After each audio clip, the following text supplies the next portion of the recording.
নমস্কার বন্ধুরা, তনুশ্রী রান্নাঘরে আপনাদের সবাইকে স্বাগত। আজকে আমি চলে এসেছি রুই মাছের একটা রেসিপি নিয়ে। রুই মাছের ঝোল ঝাল তো সবাই আমরা করেও থাকি, খেয়েও থাকি। আজকে একটু অন্যরকমভাবে আমি একটা রুই মাছের রেসিপি করব।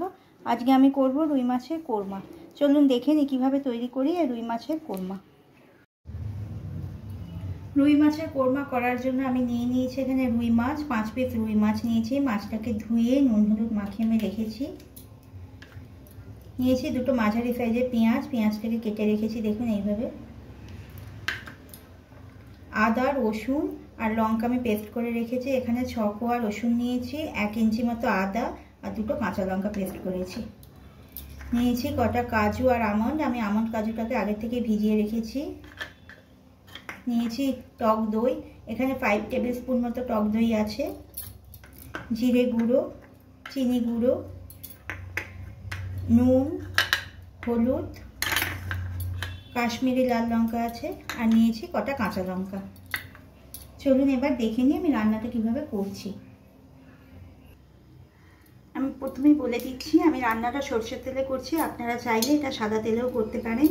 আমি কিন্তু প্রথমে মাছগুলো ভাজবো না, আগে আমি তেলে পেঁয়াজগুলো দিয়ে একটু বেরেস্তা বানিয়ে নেব, তারপর ওই তেলে মাছগুলো ভেজে নেব।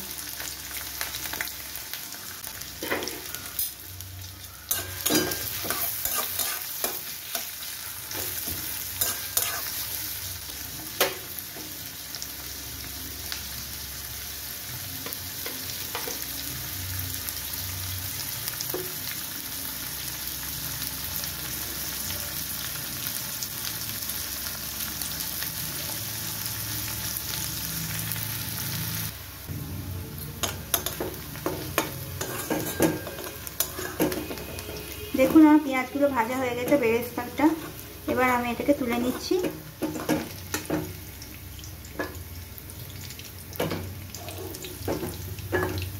দেখুন কেমন রঙটা এসেছে, এইরকম পর্যায়ে আমি পেঁয়াজগুলো তুলে নিচ্ছি।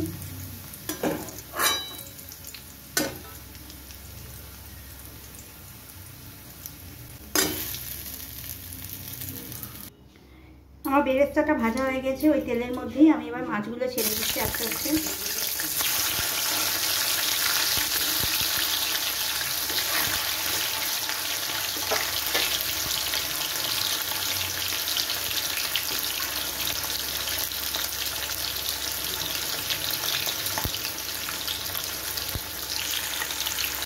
আমার মাছগুলো ভাজা হোক, সেই ফাঁকে আমি পেঁয়াজ বেরেস্তা কাজু আমন্ড আর টক দইটা দিয়ে একটা ফাইন পেস্ট বানিয়ে নেব।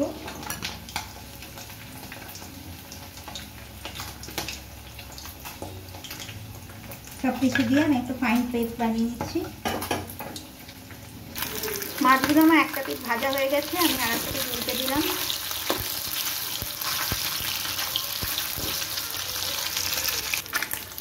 দেখুন আমার মাছগুলো ভাজা হয়ে গেছে, আমি এটা তুলে নিচ্ছি। দেখুন কত সুন্দর লাল লাল করে ভেজেছি।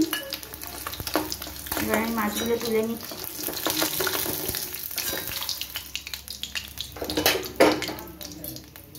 বাকি মাছগুলো আমি একইভাবে ভেজে নেব।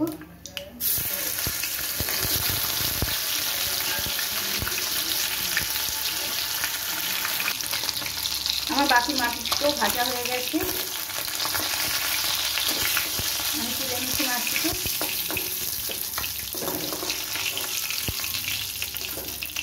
এবার এই তেলের মধ্যেই আমি দিয়ে দেবো 1/2 টিস্পুন মতো ঘি। এই দেখুন ঘি দিয়ে দিলাম। এটা অপশনাল, আপনারা চাইলে দিতেও পারেন, না চাইলে নাও দিতে পারেন, কোনো অসুবিধা নেই। দিয়ে দেবো একটা কাঁচা লঙ্কা আর কিছু গোটা গরম মশলা, এলাচ লবঙ্গ দারচিনি আর একটুখানি জয়িত্রী আমি এখানে নিয়েছি, একটু ফাটিয়ে নিয়েছি গরম মশলাগুলোকে। এবার দিয়ে দিলাম গরম মশলাগুলো, এগুলো ভাজা হয়ে গেছে। আমি এর মধ্যে দিয়ে দিলাম আদা রসুন আর লঙ্কা বাটাটা।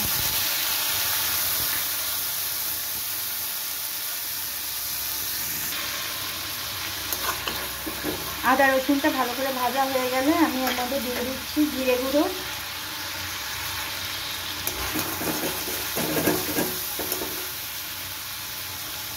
লঙ্কার গুঁড়ো,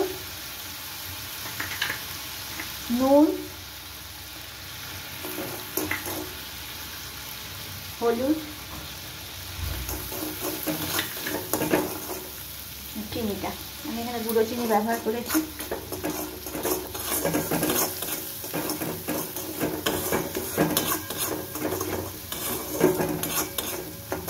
এই মশলাগুলো ভালো করে ভাজা হয়ে গেলে আমি যে পেস্টটা বানিয়ে রেখেছিলাম সেটা দিয়ে দেবো। 1-2 মিনিট মশলাগুলো ভালো করে কষিয়ে নিয়ে তারপর আমি পেস্টটা দিয়ে দেবো এর মধ্যে।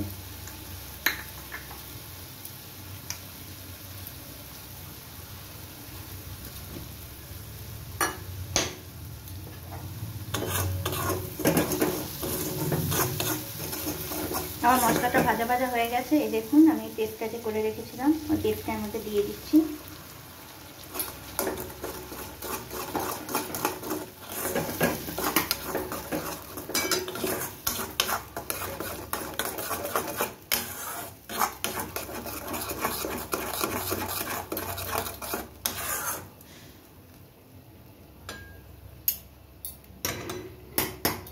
এবার এই মশলাটাকে ভালো করে 3 থেকে 4 মিনিট কষিয়ে নেব। দেখুন মিনিট 4 হয়ে গেছে। গা থেকে দেখুন কেমন তেল ছেড়ে দিয়েছে মশলার। আর মশলাটা সম্পূর্ণভাবে কষানো হয়ে গেছে। আমি এর মধ্যে মাছগুলো দিয়ে দিচ্ছি এবার।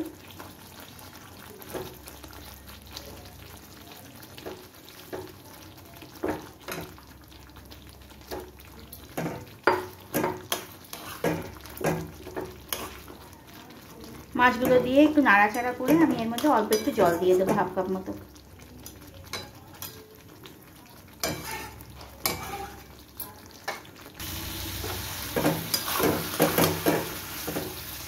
আমি এবার এর মধ্যে 1/2 কাপ মতো জল দিয়ে দিলাম।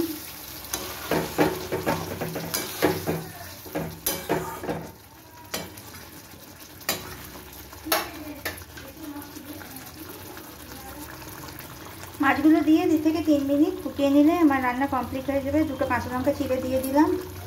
আর সব শেষে একটুখানি বেরেস্তা রেখে দিয়েছি, আমি ওপর থেকে দিয়ে দিলাম সেটা।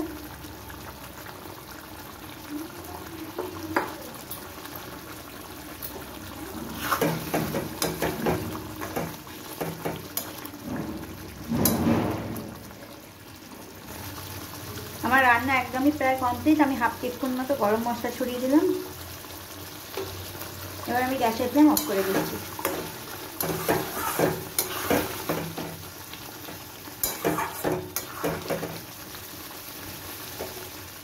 তৈরি হয়ে গেল আমার রুই মাছের কোরমা। আমি এটা সার্ভিং বলে ঢেলে নিচ্ছি। দেখুন তৈরি হয়ে গেল আমার রুই মাছের কোরমা। দেখতে কত সুন্দর হয়েছে এটা। দেখুন দেখতে কত সুন্দর হয়েছে এটা। এটা লুচি, পরোটা, ফ্রাইড রাইস, পোলাও সব কিছুর সাথেই কিন্তু খেতে এটা ভালো লাগে। আপনারাও একবার এইভাবে একদিন কোরমা করে খেয়ে দেখবেন, খেতে কিন্তু বেশ ভালোই হয়। আর আমার রান্না যদি আপনাদের ভালো লেগে থাকে তাহলে প্লিজ আমাকে লাইক, শেয়ার আর সাবস্ক্রাইব করবেন। আজ এই পর্যন্তই থাক। ফিরে আসবো অন্য কোনো ভিডিও নিয়ে। আপনারা ভালো থাকবেন, সুস্থ থাকবেন।